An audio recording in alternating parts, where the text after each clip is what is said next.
আসসালামু আলাইকুম ভাই বোনের, আপনারা সবাই কেমন আছেন? আশা করি আপনারা সবাই ভালো আছেন। আলহামদুলিল্লাহ আমিও ভালো আছি। অনেক ফ্যামিলি ব্লগারে জানাই স্বাগতম। এদিকে কিন্তু ঘুরতে বের হয়ে গেছে আমরা সবাই। আর এখানে কিন্তু ঘোরার সময় কিন্তু একটা জিনিস চোখে পড়লো, এত সুন্দর সুন্দর বাড়ি। এই বাড়ির মধ্যে দেখেন কি সুন্দর সুন্দর করে নামও দেওয়া আছে।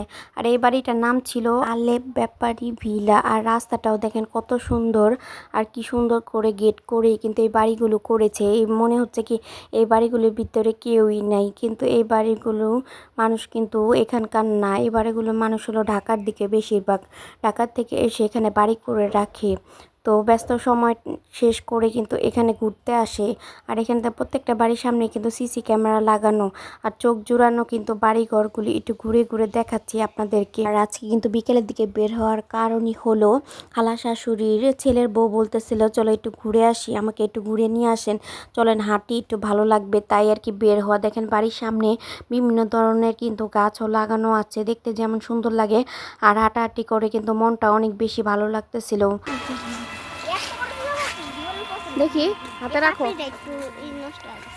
দাঁড়াও, ধরো তো ফুলটা। পাপড়ি তো নাই এদের। এইদিকে আমি ঘোরাঘুরি করতেছিলাম আর বলতেছিলাম দেখো একটা গেট দিতে তো একটা বাড়ির সমান টাকা চলে গেছে, আর এত সুন্দর সুন্দর করে গেটগুলি দিছে। তো ঘুরতে বের হয়ে অনেক বেশি ভালো লাগতেছিল। আর রাস্তায় কিন্তু সম্পূর্ণ ভিডিওটাই করেছে আমার খালা শাশুড়ির মেয়ে, ও কিন্তু আমাকে অনেক বেশি হেল্প করতেছে আসার পর থেকে। আর ওর মেয়েটাকে আমরা সবাই মিলে জিলে কিন্তু কুলে নিচ্ছিলাম, আর তাই অনেক বেশি সহজ হয়েছিল আমাদের, হেঁটে হেঁটে যাচ্ছে। আর আমরা কিন্তু অনেক দূরেই চলে গেছিলাম। এইদিকে দেখেন একটা বাড়ির কাজও চলতেছে এখানে। আইসা পড়ছে, বলতেছি চলো বাসায় চলে যায়, কিন্তু আমার খালা শাশুড়ি মেয়ে বলতেছে যে না ভাবি, আমরা যে পানি আনতে গেছিলাম আপনার দেবরের বিয়েতে, ওই পুকুরটা একটু দেখাবো আমার ভাবিকে, চলেন একটু যাই।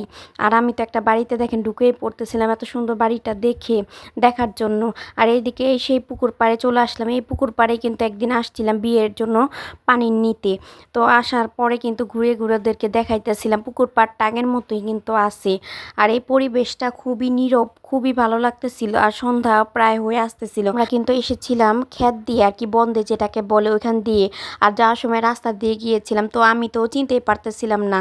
ওই কিন্তু সুমাইয়াই কিন্তু আমাকে এই পুকুরটা দেখাইতেছিল। আর এখন কিন্তু পুকুরটা ভালোভাবে ব্যবহার করা হয়। আসার পথে কিন্তু এই যে চা খেয়ে নিচ্ছিলাম, দুধ চা। এই দুধ চা না খেলে তো আমার ভালোই লাগে না। দোহার আসলেই কিন্তু দোহার নবাবগঞ্জ থেকে এখানে থেকে আর কি আমার চাটা খাওয়া হয় বেশিরভাগ। আর কলাই চাটা খাওয়া হয়, এটা টাটকা গরুর দুধ দিয়ে কিন্তু সর উঠিয়ে বানিয়ে থাকে। আর এই যে চলে আসলাম বিয়ে বাড়িতে। কি কাম শুরু করে দিছ?